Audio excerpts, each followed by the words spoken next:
Hello everyone, मेरा नाम है अमनप्रीत सिंह चड्ढा और आप मुझको देख रहे हैं केजीएस इंजीनियर्स एजे यूट्यूब चैनल पर। एक बहुत बढ़िया नोटिफिकेशन आया है इंजीनियर्स के लिए, जहां आपको 25 लाख रुपीस का पैकेज मिल सकता है, वो भी गवर्नमेंट जॉब में।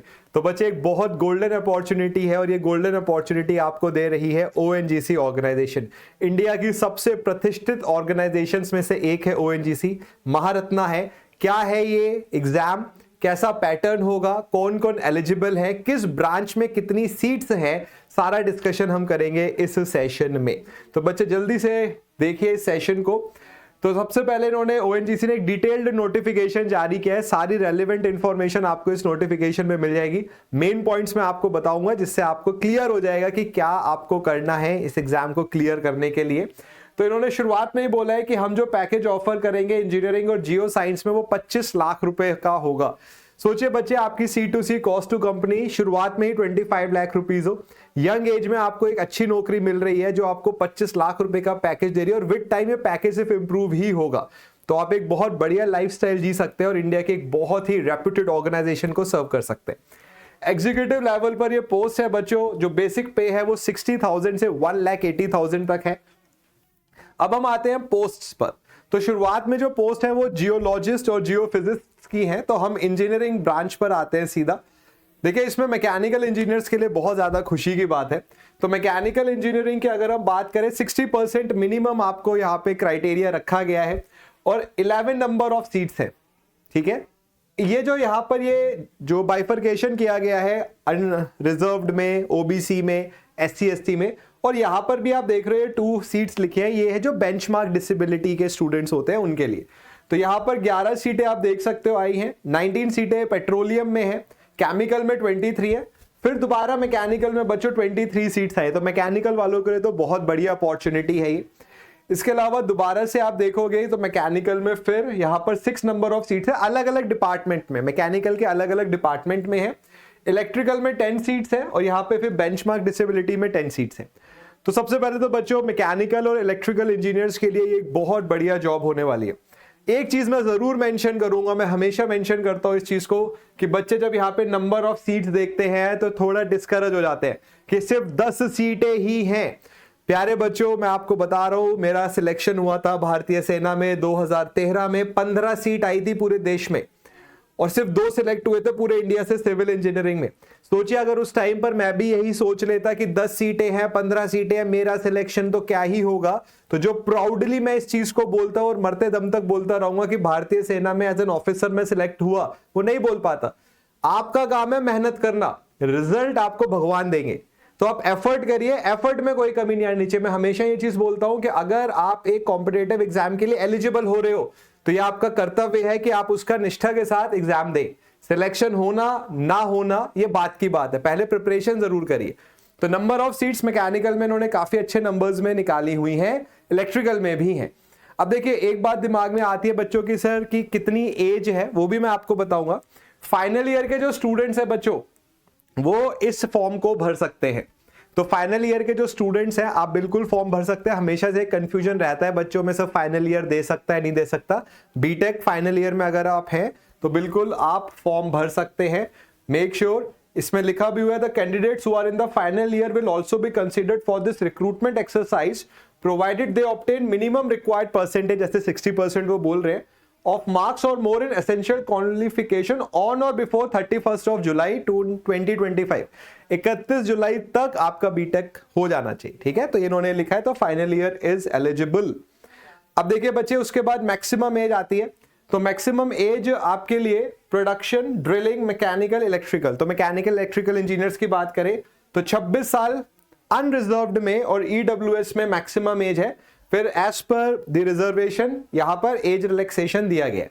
तो अब आप देख सकते हैं कि आप किस कैटेगरी में आ रहे हैं, उसके बेसिस पर आप अपनी एज को सिलेक्ट कर सकते हैं। ठीक है, यहां पर ये जियोलॉजिस्ट और जियोफिजिस्ट के लिए बताया गया है। ये पार्ट जो है ये इंजीनियरिंग स्टूडेंट्स के लिए है। तो एज क्राइटेरिया अनरिजर्व में 26 है। इस चीज को अब आपने याद रखना है। अब देखिए बच्चे, सिलेक्शन प्रोसेस कि सर सिलेक्शन कैसे होगा। तो बच्चे, एक बड़ा अच्छे लेवल का आपसे एग्जाम करवाया जाएगा। तो eligible candidates will be required to appear for CBT test. तो बच्चे, कंप्यूटर बेस्ड टेस्ट होगा ये। कंप्राइजिंग ऑफ 4 सेक्शंस, 4 सेक्शन होंगे। General awareness, concerned subject, mechanical या electrical, English language and an aptitude test for a total duration of 2 hours. 2 घंटे का बच्चों ये टेस्ट होगा, इन्होंने यहां पर बताया भी है 2 घंटे का टेस्ट है। CBT score will be considered by ONGC for shortlisting the candidates in 1:5 ratio. तो नंबर ऑफ सीट से 5 गुना ज्यादा बच्चों को इंटरव्यू के लिए बुलाया जाएगा। और बच्चे जो सिलेक्शन प्रोसेस है वो ये कह रहे हैं कि CBT स्कोर 85 मार्क्स का होगा और इंटरव्यू 15 मार्क्स का होगा। तो आउट ऑफ 100 आपको मार्क्स मिलेंगे, फिर आपको मेरिट में आना होगा। तो अगर आप मेरिट में आ जाओगे तो ये बहुत शानदार जॉब आपको मिल जाएगी। तो बच्चे यहाँ पर जनरल अवेयरनेस पढ़ना शुरू कर दीजिए, अपनी ब्रांच को बहुत अच्छे से पढ़िए। इतना हाई पैकेज ये आपको दे रहे हैं तो बहुत बढ़िया पेपर बनाएंगे और इंटरव्यू भी बहुत थॉरो होने वाला है। ठीक है, तो ये आपको याद रखना है। तो candidates who qualify in the interview shall be empanelled in the merit list. ठीक है, तो इसके बाद मेरिट लिस्ट आएगी और वहां से आपको पता चलेगा आपका फाइनल सिलेक्शन क्या है। अब देखिए इन्होंने बताया भी है कि CBT में क्या होगा, तो कंसर्न्ड डोमेन, मैकेनिकल या इलेक्ट्रिकल, इस केस में 40 नंबर ऑफ क्वेश्चंस वहां से आएंगे। जनरल अवेयरनेस से 10 क्वेश्चन आएंगे, एप्टीट्यूड टेस्ट से 25 क्वेश्चन आएंगे, इंग्लिश लैंग्वेज से 10 क्वेश्चन आएंगे। तो टोटल 85 क्वेश्चंस होंगे, 85 नंबर्स के। और बच्चों 2 घंटे का आपको समय मिलेगा, इसके बाद फिर आप इंटरव्यू के लिए शॉर्टलिस्ट होगे। ठीक है, इंटरव्यू का लेवल बहुत स्ट्रांग होता है। अब आपके मन में सवाल आएगा कि सर कहाँ से हम जा सकते हैं, किन सिटीज में हम अपना सेंटर भर सकते हैं। तो ये मेंशन्ड 19 सिटीज है, इन्हीं में ही आपको अपना सेंटर प्रिफर करना होगा। ठीक है, तो ऐसा नहीं है कि सर मैं इस शहर का रहता हूं तो यहां पर है, क्या नहीं, आप ये देख लीजिए 19 शहर है, इन 19 शहर में से आपको जो भी शहर आपके आसपास है जहां आप रहते हैं वहां का सेंटर आप भर सकते हैं। अब देखिए मेन बात आती है कि सर कब से फॉर्म भर सकते हैं, तो 10 जनवरी से लेकर 24 जनवरी तक आप फॉर्म भर सकते हैं। तो अगर आप एलिजिबल हो रहे हैं, आपकी age criteria, percentage criteria match हो रहा है, तो 10 जनवरी से लेकर 24 जनवरी तक आप फॉर्म को भरिए।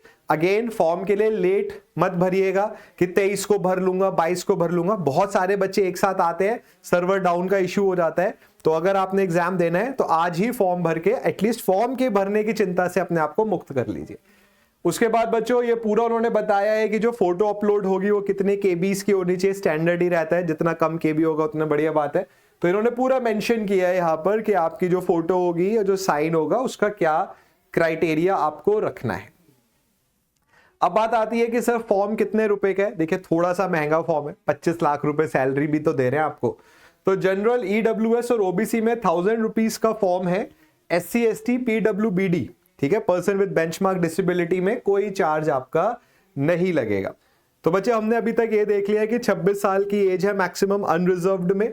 उसके अलावा जो पेपर है वो 2 घंटे का होगा और उसमें आपके 4 सेक्शन बटे हुए हैं। आपकी जो अपनी ब्रांच है वो 40 मार्क्स की आएगी, 15 मार्क्स का इंटरव्यू होगा, इसके बाद फाइनल सिलेक्शन लिस्ट हो जाएगी आपकी। और बच्चे 10 तारीख से लेकर 24 तारीख तक, जनवरी तक ये फॉर्म भरा जाएगा and this is the cost of the form. तो बच्चे 10 तारीख से भरना है, 24 तारीख तक है। और जो कंडक्ट ऑफ CBT है वो 23 फरवरी को है। टेंटेटिव है, अभी कंफर्म नहीं है, बट 23 फरवरी को आपका एग्जाम बोला जा रहा है। देखिए गेट का एग्जाम आने वाला है तो बच्चे क्या करते हैं, अपने एटलीस्ट डिसिप्लिन को लेके, अपनी ब्रांच को लेके तो पढ़ाई कर ही रहे होते हैं। तो आपने ऐसा तो बिल्कुल नहीं है कि आज से ही पढ़ाई शुरू करोगे आप। तो आपके पास ऑलमोस्ट 1.5 महीने का समय है। अगर आप इसको सही से यूटिलाइज करते हो तो बहुत अच्छी अपॉर्चुनिटीज है आपके पास। तो बच्चे ये बात याद रखिए कि ऐसे महारत्ना में नौकरी मिलना मुश्किल है, असंभव नहीं है, मेहनत से बिल्कुल पॉसिबल है, बट इसके बाद की जो आपकी लाइफ और सैलरी है वो बहुत बढ़िया होने वाली है। तो बच्चे उसके बाद इन्होंने बेसिक आपको चीजें बताई है कि मेक श्योर जो भी आप डॉक्यूमेंट्स दे रहे हैं वो बिल्कुल सही हो, उनमें कोई भी मिस इंटरप्रिटेशन ऑफ डेटा नहीं होना चाहिए। तो ये जो सिंपल चीजें हैं उन्हीं के बारे में बोला गया है। मेडिकल कंडीशन पे भी बोला गया है, एटलीस्ट आई साइट, बहुत सारे बच्चों का आई साइट का इशू रहता है। तो इन्होंने बताया है कि अगर आपको मायोपिया है तो -4 डायप्टर से ज्यादा पावर नहीं होनी चाहिए, हाइपरमेट्रोपिया है तो +4 डायप्टर से ज्यादा आपकी आई साइट नहीं होनी चाहिए, पूरा मेंशन किया है यहाँ पर। ठीक है, तो आप अगर आप चश्मा लगाते हैं तो इस टेबल को जरूर एक बारी देख लीजिएगा कि आप इसमें आ रहे हैं या नहीं। तो बच्चों this is the entire PDF। तो यही पूरा नोटिफिकेशन था जो अभी हमने डिस्कस करा। मेहनत में लग जाइए, क्वेश्चंस करिए। मेरा सजेशन ये रहेगा प्रीवियस ईयर गेट के क्वेश्चंस, जो आपका टेक्निकल है 40 मार्क्स का, प्रीवियस ईयर गेट के क्वेश्चंस को जरूर करिए, क्योंकि ओएनजीसी का लेवल और गेट का लेवल बिल्कुल मैच करता है। जितनी ज्यादा क्वेश्चन प्रैक्टिस करेंगे चांसेस उतने स्ट्रांग बनेंगे। और जो इंटरव्यू होता है बच्चों, इंटरव्यू सिर्फ टाई शर्ट पहन के जाने का मतलब नहीं होता है। इंटरव्यू में आप किस तरीके से बैठ रहे हैं, किस तरीके से आंसर दे रहे हैं, कॉन्फिडेंट है या एरोगेंट है, बहुत सारी चीजें होती हैं। तो पहले तो रिटन क्लियर करिए, इंटरव्यू के टाइम पे भी definitely we will try to help you. I hope आपको ये वीडियो इन्फॉर्मेटिव लगी होगी। इसे साथी इंजीनियर्स के साथ शेयर करें और अगर एलिजिबल हैं तो फॉर्म जरूर भरें। तो बच्चे मिलते हैं नेक्स्ट सेशन में। Till then do take care, God bless you, thank you.